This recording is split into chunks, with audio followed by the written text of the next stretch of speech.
Agora, 8h23. Aqui no Jornal Gente da Rádio Bandeirantes, nós vamos falar ao vivo com o prefeito de São Paulo, Ricardo Nunes, que está conosco agora aqui na Rádio Bandeirantes. Prefeito, bom dia. Muito obrigada por conversar conosco e com o nosso ouvinte. Bom dia, Thaís. Bom dia, Pedro Campos. Alegria poder estar aqui com vocês. Temos aqui um bom bate-papo.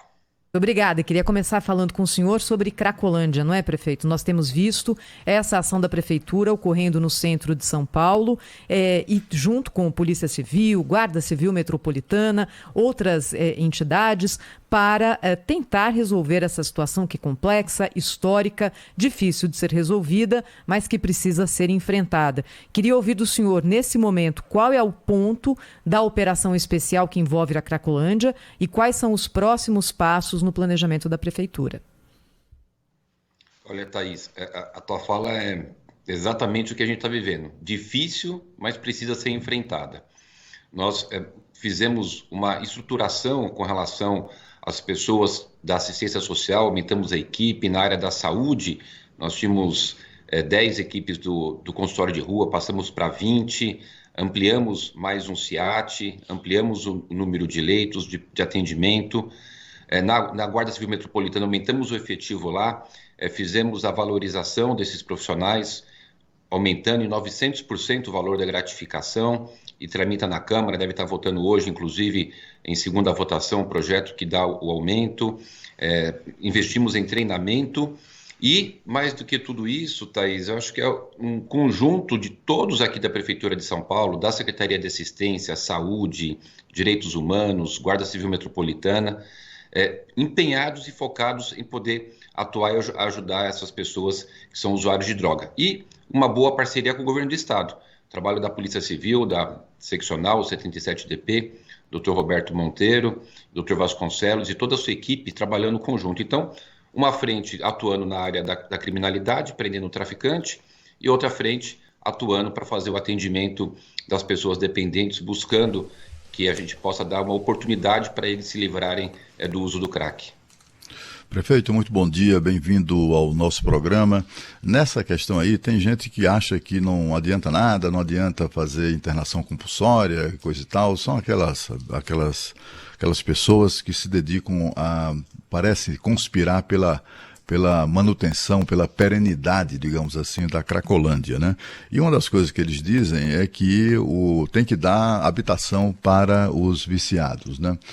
Como se a falta de casa própria fosse motivo, fosse pretexto para o sujeito passar a usar drogas, né? O que é um absurdo completo. Mas, de qualquer maneira, estamos falando de um tema, habitação, que certamente é caro à sua gestão. Eu gostaria de saber exatamente isso, né? Se os programas a quantas andam, né, os programas de habitação popular da Prefeitura, e também se contempla de alguma maneira esse pessoal aí da Cracolândia que se submete a tratamento voluntariamente ou involuntariamente. Ô, Cláudio Humberto, bom dia. Desculpa, eu não sabia que você estava aqui na entrevista, eu não te cumprimentei logo no início. Me desculpe, bom dia, Cláudio Humberto. Imagina. Eu fico muito feliz com a sua pergunta. Sabe que a gente tem escutado nessa ação com relação ao enfrentamento desse problema da Cracolândia uma série de opiniões, né? Algumas um pouco até chocosa, que falam, não, primeiro precisa arrumar um emprego, arrumar habitação.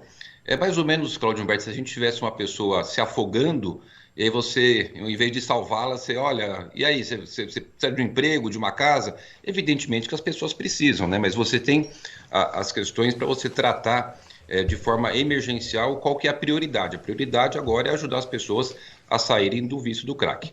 Mas, voltando na questão da habitação que envolve todo esse contexto. Eu não gosto de fazer crítica a ninguém, Cláudio Humberto, mas queria fazer só um exemplo aqui para as pessoas, os ouvintes da Band, poder fazer a sua análise. Na Prefeitura, entre 2013 e 2016, foram entregues 5.500 unidades habitacionais. De 2017 a 2020, 17.500.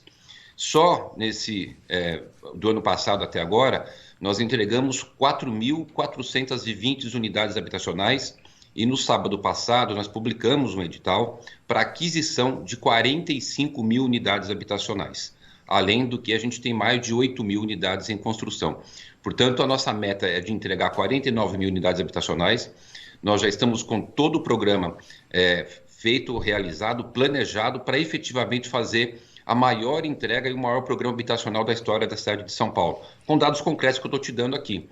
Aquisição, através de uma legislação nova que a gente implantou, que é o Pode Entrar, que nos permite, ao invés de passar todo aquele processo, Cronenberto, de desapropriar, aí faz licitação para o projeto, aí faz licitação para a construção, isso demora um tempão, anos, são recursos e para ali, para aqui. Agora a gente vai direto no ponto, eu fiz o edital para comprar 45 mil unidades, se o empreendedor estiver pronta ou tiver com ela já licenciada em construção, a gente faz a aquisição dentro dos critérios, obviamente, técnicos de preço, para poder acelerar e promover a entrega.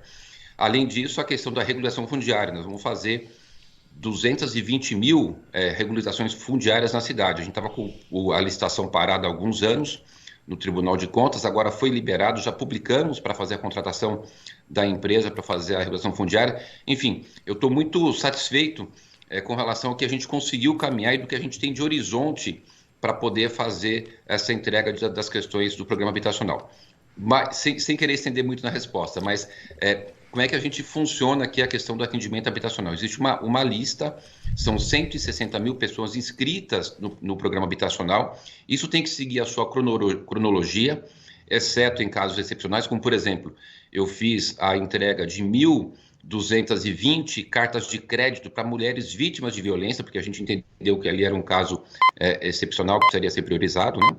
E com relação a um outro assunto importante que eu queria destacar para vocês, que a Prefeitura de São Paulo hoje paga o auxílio aluguel para 23 mil famílias. Nós gastamos 110 milhões por ano em auxílio aluguel. Então, por que eu digo da lista? A gente tem que fazer as entregas de unidade habitacional, quem está nesse programa de auxílio aluguel, quem está na fila da habitacional e tem que seguir essa fila até para poder ter justiça e não passar ninguém na frente. Prefeito, sobre a internação involuntária, bom dia, o Pedro. Quantas pessoas já foram internadas dessa forma? Como é que está o balanço? O senhor está em contato aí com os profissionais da saúde? As famílias, né, desses dependentes, elas estão conseguindo aquilo que estavam lutando há muito tempo? Qual que é o balanço que o senhor faz aí dessa ação que a Prefeitura está investindo nessa nova fase de atuação na Cracolândia?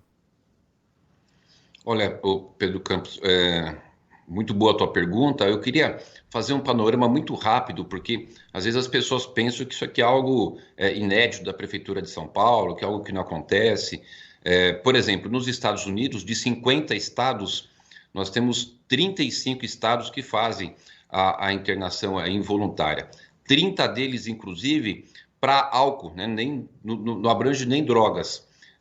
Na China, por exemplo, agora em 2020, eles tratavam esse tema só com uma questão de segurança, como crime. Agora, eles passaram a utilizar também a questão da internação involuntária. Então, não tem algo de diferente. E aqui no Brasil, a legislação, desde 2001, depois ela foi atualizada em 2019, onde passou a alterar alguns dos critérios da internação involuntária.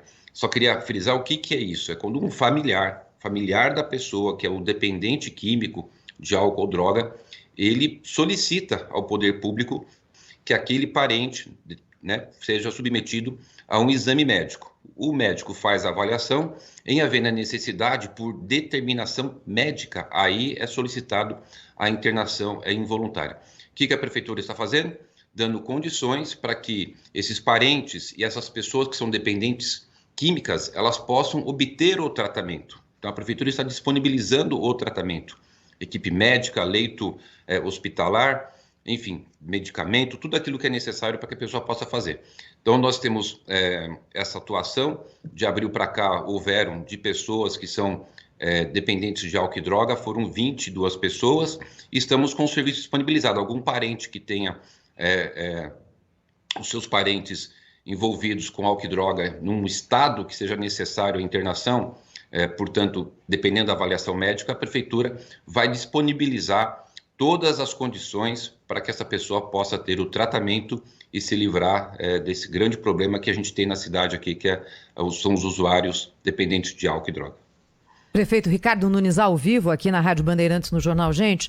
Prefeito, ontem o Ministério Público pediu para que a Prefeitura de São Paulo dê explicações a respeito dessa ação na Cracolândia, especialmente em relação às internações involuntárias. O que diz o Ministério Público é que sem um projeto de longo prazo não há uma efetividade na ação. Qual que é a resposta da Prefeitura de São Paulo para esse questionamento, prefeito?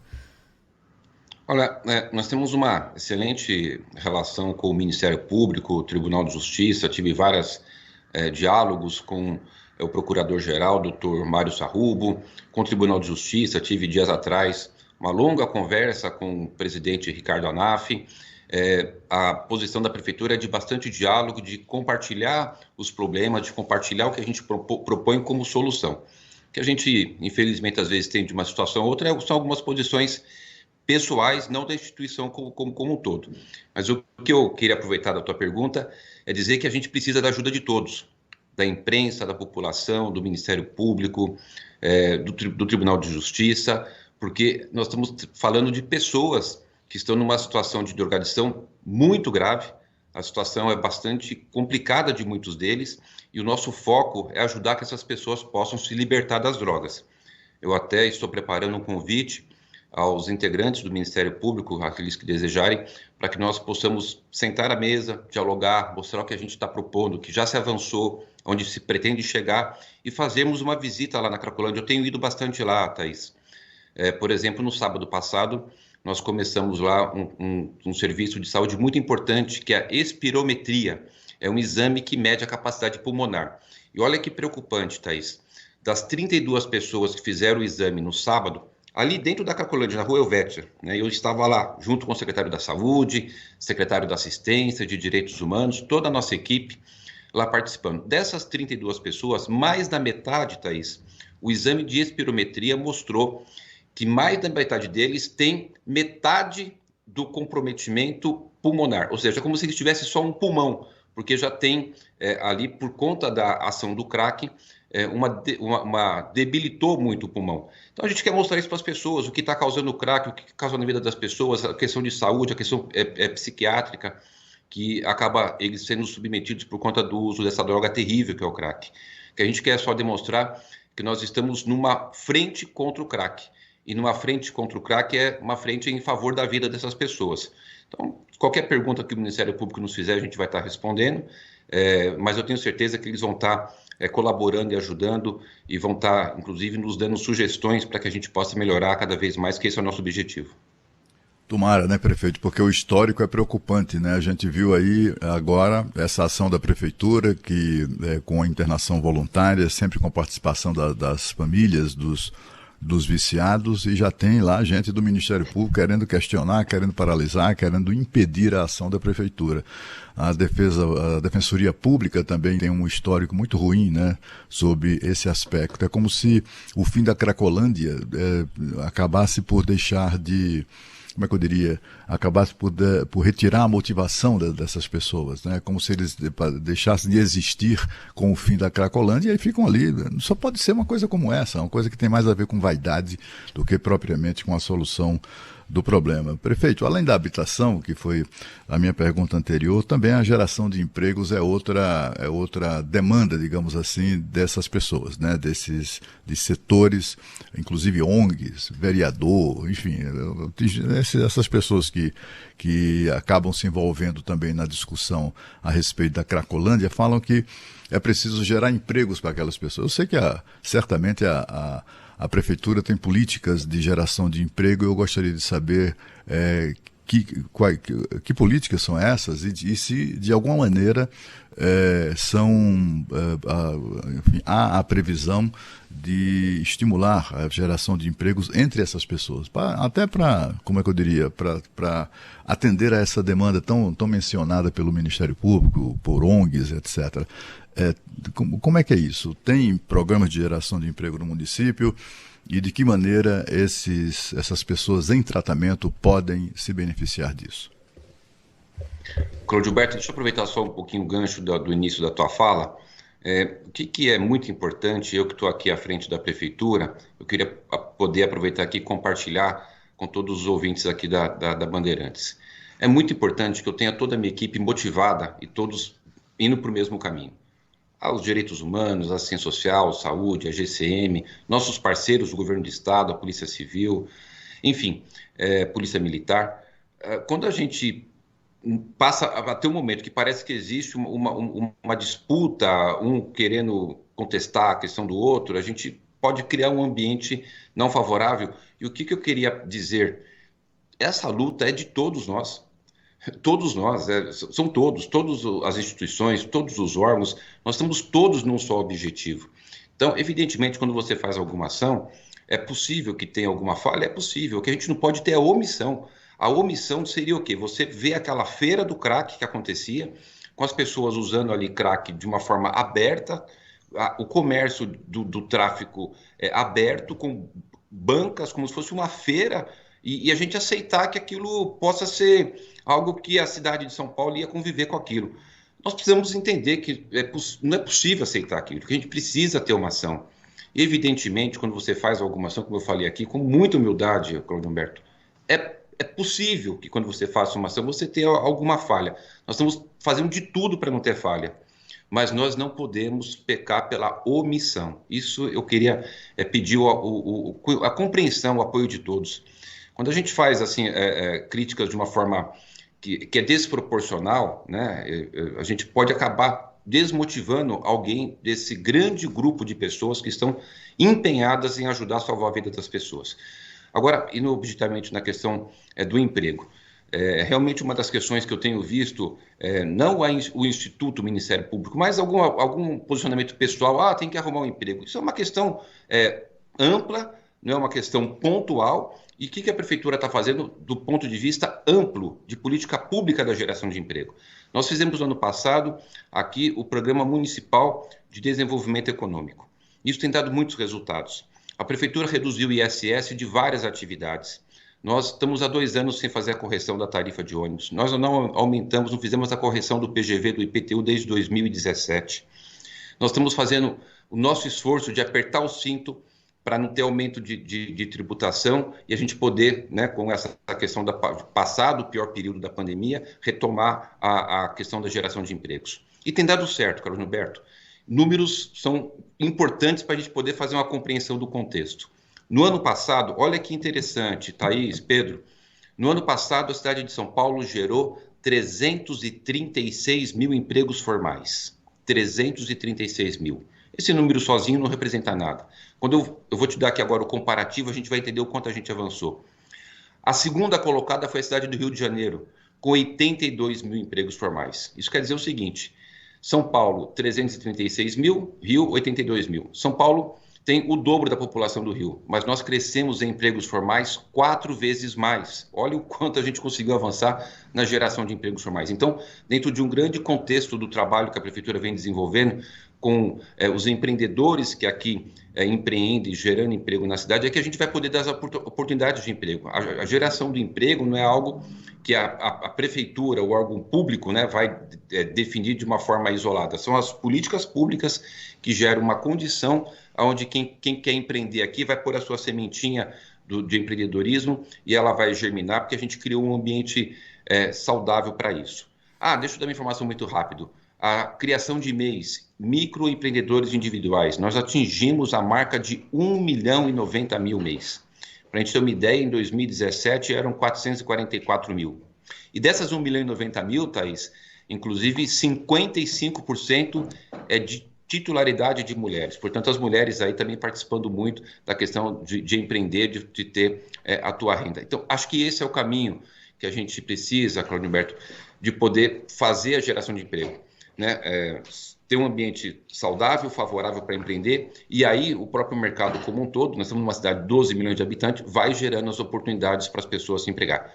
Hoje, nós ainda temos 800 mil pessoas desempregadas, representa 11% da população ativa com relação à questão de emprego. Mas nós estamos, assim, caminhando para poder ter cada dia mais ofertas de emprego e essa cidade, que é uma cidade tão pujante, dar oportunidade para as pessoas. Prefeito, falando agora sobre economia, já que o senhor tocou no assunto aí, como é que o senhor está acompanhando essa discussão sobre o ICMS, né? Um limite aí de 17% para cobrança de imposto sobre os combustíveis, tem uma proposta de acordo aí do governo federal que está sendo discutida com os estados para até zerar o ICMS de alguns produtos.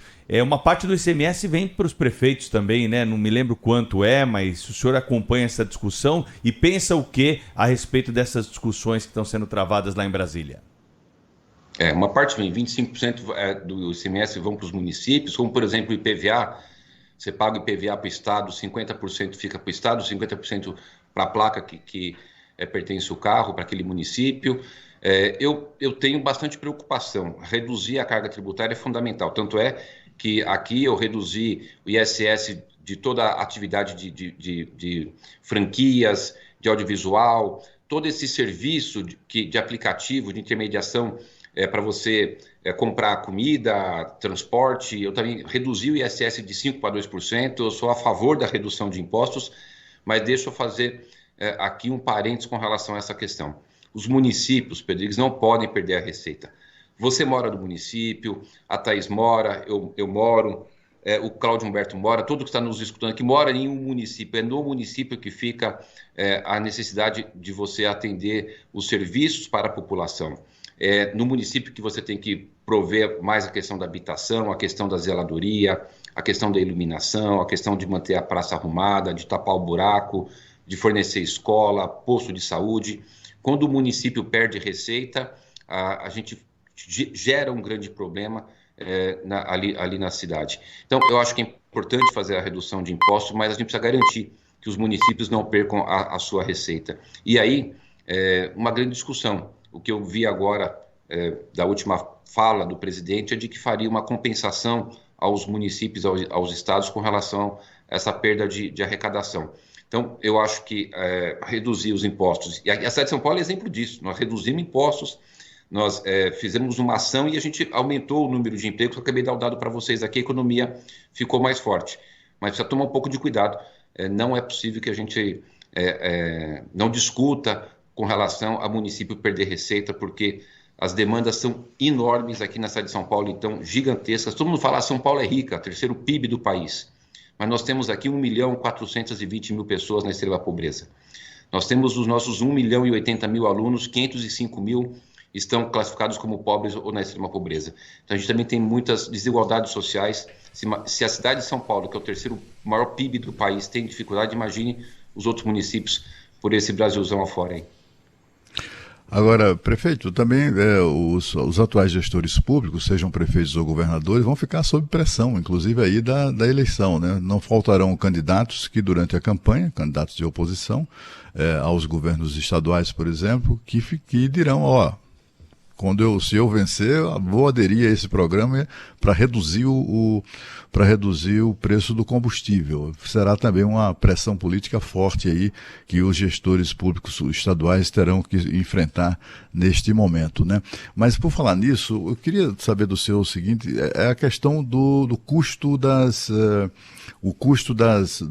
passagens, né? Não há passagem de graça, as passagens de ônibus são fortemente subsidiadas pela Prefeitura de São Paulo, como de resto acontece em todo o país. Os custos da Prefeitura de São Paulo são impressionantemente altos, né, sobre esse aspecto, mas há uma expectativa também de que o governo federal acabe bancando os custos, por exemplo, no mínimo, né, dos idosos que têm direito à gratuidade. Só esse segmento aí responde por quase R$500 bilhão de subsídio da Prefeitura. Como é que está isso? O senhor tem expectativa de que o governo federal assumirá esse encargo? Essa é uma bandeira sua, né? E eu gostaria de saber como é que está essa questão. Cláudio Humberto, é impressionante o teu nível de jornalismo, você conhece tudo no detalhe. É um tema também que a gente tem trabalhado bastante junto à Frente Nacional de Prefeitos. Existe uma legislação federal que obriga a gratuidade do idoso. É bacana, é um direito. A grande questão de tudo quando se faz as coisas é quem paga a conta. até agora os municípios pagaram a conta dessa legislação federal. O problema é que a gente chegou no momento que o diesel, no ano passado, subiu 65%. Esse ano, né, também teve novo aumento, que representou R$1 no preço de cada litro do diesel. Então, a gente vai tendo uma situação que vai estrangulando a capacidade da colocação de subsídios. Nós tivemos, em 2020, a Prefeitura colocou 3,3 bilhões de subsídio, em 2021 também repetiu-se 3,3 bilhões de subsídio, e a gente está há 2 anos segurando a tarifa, se aumentar a tarifa de ônibus, nessa expectativa, Cláudio Humberto, de que seja aprovado um projeto de lei do senador Giordano, já passou no Senado, está na Câmara dos Deputados Federais, o deputado Isnaldo Bulhões é o relator, deve estar pautando aí essa semana que vem, e esse projeto de lei diz que o governo federal deve passar aos municípios aquele valor da gratuidade do idoso. No caso da cidade de São Paulo, são 450 milhões de reais. É distribuído, né, por cada município que tem a questão do transporte coletivo. Agora, a questão do subsídio é uma situação que a gente vem agravando com o tempo. Você tem ideia, Cláudio Alberto, em 2016, 2012, o subsídio era de 960 milhões. Quando o prefeito que assumiu em 2013 e terminou o seu mandato em 2016, foi para 3 bi. Então ele começou com 960 milhões e terminou com 3 bilhões de subsídio, e mesmo assim tendo muitos aumentos durante todo o período que foi daquela gestão. Então, acabou virando ali uma situação onde a gente acaba agora com uma dificuldade de você fazer toda a correção que precisaria ser feita da tarifa de ônibus e para as pessoas poderem compreender por que tem o subsídio. Às vezes eu fico escutando as pessoas falar, está dando dinheiro para a empresa. Não existe absolutamente nada disso. O que acontece é que o custo do sistema em São Paulo, dá um número redondo aqui, né, evidentemente sem pegar picadinho só para entendimento, custa 9 bilhões. 9 bilhões é para colocar os 14 mil ônibus, cobrador, motorista, diesel, pneu, enfim, toda a estrutura, 9 bi. As passagens de ônibus entra ali aproximadamente 5,5 bi, né, que a pessoa paga de tarifa. Essa diferença que é o que a prefeitura coloca para poder manter o sistema vivo. Se não houvesse a colocação do subsídio, teria que aumentar a tarifa. Então, é uma situação bastante complexa e a gente está entendendo que é importante manter a tarifa sem aumentar, nesse momento da recuperação econômica, desse contexto todo que eu te falei, da gente poder gerar oportunidade de emprego. Então, nós estamos aqui num aperto danado, segurando a correção da tarifa, mas também numa expectativa de que o governo federal possa ajudar um pouquinho com relação, pelo menos, à gratuidade do idoso, iniciar o diálogo com relação ao marco do transporte coletivo. Discutir o transporte coletivo como um todo. Quando você aumenta o uso do transporte coletivo, diminui, obviamente, o transporte individual, tem uma questão ambiental envolvida com isso, mas para melhorar o transporte coletivo é preciso fazer uma discussão nacional. Eu acho que já passou do tempo. Eu estou conversando muito para tentar liderar essa grande discussão aqui no nosso país. Prefeito Ricardo Nunes, prefeito de São Paulo, está ao vivo aqui no Jornal Gente da Rádio Bandeirantes. Prefeito, queria ouvir o senhor a respeito da qualidade do asfalto na cidade de São Paulo, que, olha, se deteriorou muito nos últimos anos. Essa é uma queixa quase que unânime dos ouvintes da Rádio Bandeirantes. Por que a qualidade do calçamento, do pavimento das nossas ruas piorou tanto nos últimos tempos e qual que é a solução para isso? Thaís, não só o asfalto, né, tudo, esse computador que eu estou aqui conversando com vocês, o microfone que você está aí conversando, tudo tem um tempo de vida, nós temos, né? E a gente tem 187 milhões de metros quadrados de ruas asfaltadas na cidade. Nós precisaríamos fazer o recapeamento, ou seja, a troca daquela camada de asfalto de 20 milhões de metros quadrados.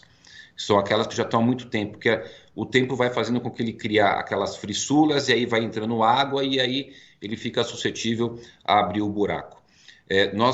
E agora eu estou muito feliz porque finalmente eu consegui fazer a licitação para o recap na cidade, ainda bem. Nós vamos agora iniciar, já está com a ordem de início. Eu publiquei no sábado as primeiras ruas que serão recapeadas, tudo com muita transparência, está lá no Diário Oficial, quem quiser ver. Está lá todas as ruas que a gente vai iniciar, o investimento de R$1 bilhão em recap na cidade de São Paulo.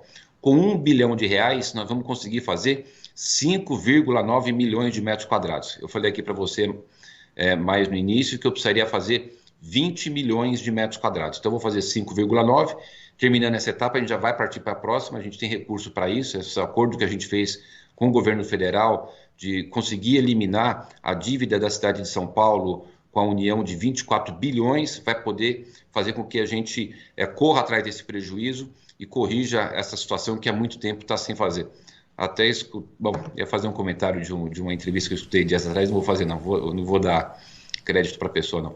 Mas estamos, a questão é essa, Thaís, da gente poder atuar, a licitação está feita, está contratada, as primeiras ruas publicadas no Diário Oficial. Semana que vem a gente começa um grande programa de recap na cidade e já aproveitando, Thaís, a gente vai ter um pouquinho de trânsito, não tem como você fazer grandes recaps na cidade e não gerar um pouquinho de trânsito. Já peço aqui antecipadamente a compreensão de todas as pessoas que moram nessa cidade, né? Circulam 7 milhões de veículos aqui na cidade, mas a gente precisa pedir para fazer de uma forma que a gente consiga maior agilidade para dar o menos transtorno possível, mas já queria antecipar e antecipadamente pedir compreensão. Vamos ter bastante trânsito na cidade. Onde começa, prefeito? Por onde começa? O senhor já sabe onde começa essa fase de recapeamento aqui das grandes avenidas de São Paulo? Ô Pedro, eu não tenho aqui de cabeça, mas eu posso pegar aqui, eu publiquei no Diário Oficial, porque qual foi o critério? Nós pegamos 100 veículos. Ai, que bacana. Posso te explicar como é que foi a escolha das ruas, ô Pedro? Claro, claro. Vamos lá, rapidinho. Nós pegamos 100 veículos, foram 90 carros de aplicativos e 10 táxis. Com um sistema de um software de sensor foi instalado nesses 100 carros e a gente conseguiu mapear 80% das ruas e esse sensor, num sistema computadorizado de uma universidade que a prefeitura fez parceria, ele pegou esses dados e mapeou quais são as ruas que têm maior trepidação. Somado ao que a gente tem de reclamação no 156, dos buracos, né? E somado àquela questão do tempo daquela rua. Então, criou-se um critério, e aí desse critério se tirou 5,9 milhões de metros quadrados para fazer o recap. Então, tem um critério técnico que a prefeitura utilizou para a gente poder definir as ruas. O que eu fiz, Pedro, foi isso, publicar no Diário Oficial a tabela das primeiras ruas, cada uma eu vou publicando, para poder ter bastante transparência. E qual é o critério? Até obrigado pela oportunidade de você me dar aqui pelo critério. Não é aquela rua que um amigo ou outro usa ou que alguém fica reclamando. Tem um critério técnico que foi definido para a gente poder priorizar as ruas. Como eu falei, eu precisaria fazer Perfeito. 20 milhões de metros quadrados, eu vou conseguir fazer, nesse primeiro momento, 5,9 milhões, portanto, praticamente um quarto aí da necessidade. Mas terminando esse 1 bi, eu já parto para a próxima, a gente tem o recurso para poder atingir aí até 2024 os 20 milhões de metros quadrados. Prefeito, esses 5,9 milhões de metros quadrados representam, porque para nós é melhor, né, para o leigo, para os nossos ouvintes, visualizar o número de quilômetros, a quantidade de quilômetros. São quantos quilômetros de ruas que serão recapeadas, né, serão asfaltadas ou, enfim, recuperadas nesta primeira fase? Cláudio Humberto, você conseguiu me pegar. Eu sou bom de número, né? Eu fiquei 8 anos na Câmara, na Comissão de Finanças, cuidando de orçamento, relatando LDO e orçamento. Eu fiquei trabalhando sempre com essa questão de milhões de metros quadrados, que foi os dados que trouxe. Quanto dá de extensão em questão linear, eu não tenho essa informação aqui, mas eu vou levantar e te passar. Foi boa a sua observação. A gente às vezes fica com a cabeça aqui muito voltada na questão das metas, da necessidade, e acaba deixando de levar uma informação que a população tenha mais condições de entender. Obrigado pela tua observação, vou corrigir isso. Mas agora, nesse momento, se me desculpe, mas eu não tenho, vou levantar e te passo. Prefeito, certamente o senhor tem de cabeça aí, você vai ter carnaval em São Paulo, não, no dia 16 e 17 de julho. Os blocos vão sair nas ruas aí, como é que está a preparação para isso? Nós publicamos o edital, onde esse edital a gente busca o patrocinador, para poder custear toda aquela infraestrutura necessária, né? Ambulância, grade, palco, rota de fuga, segurança, tendas com médico, enfim, tudo que é necessário para fazer uma atividade com segurança. foi publicado. A gente vai ter aí na próxima semana já o recebimento das propostas de quem é a empresa que vai patrocinar. Aproveitar aqui a Band e fazer um apelo aí para os empresários serem parceiros da Prefeitura, nos ajudar. A gente conseguiu fazer que não acontecesse naquele momento que não tinha condições de estrutura para dar segurança às pessoas. Fizemos um diálogo com os blocos. A gente tem conseguido avançar bastante, Pedro, conversando, dialogando, mostrando o que é mais viável. E então vai ter abertura, e a gente vai ter aí o Carnaval de Rua, que vai deixar um pouco as pessoas aí uma possibilidade de diversão e gerar também emprego e renda aqui na cidade, que é algo fundamental em todos os aspectos. São Paulo é uma capital fantástica, né? A gente tem aqui um dos maiores eventos, é uma cidade que recebe muitos turistas de negócio, turistas culturais, turistas de todos os aspectos. Só na área de negócios, Pedro, a gente tem 2.000 feiras de negócios por ano na cidade, congressos, exposições. Então, São Paulo está aí antenada como realmente uma das grandes capitais do mundo em todos os aspectos. Prefeito de São Paulo, Ricardo Nunes, conversou conosco nessa manhã aqui no Jornal Gente da Rádio Bandeirantes sobre os assuntos mais importantes da cidade. Prefeito, obrigado pela entrevista. Até uma próxima, hein? Obrigado, Pedro. Obrigado, Thaís. Um abraço, Cláudio. Um abraço para todos os ouvintes aqui. Obrigado. Um abraço, prefeito. Rede Bandeirantes de Rádio.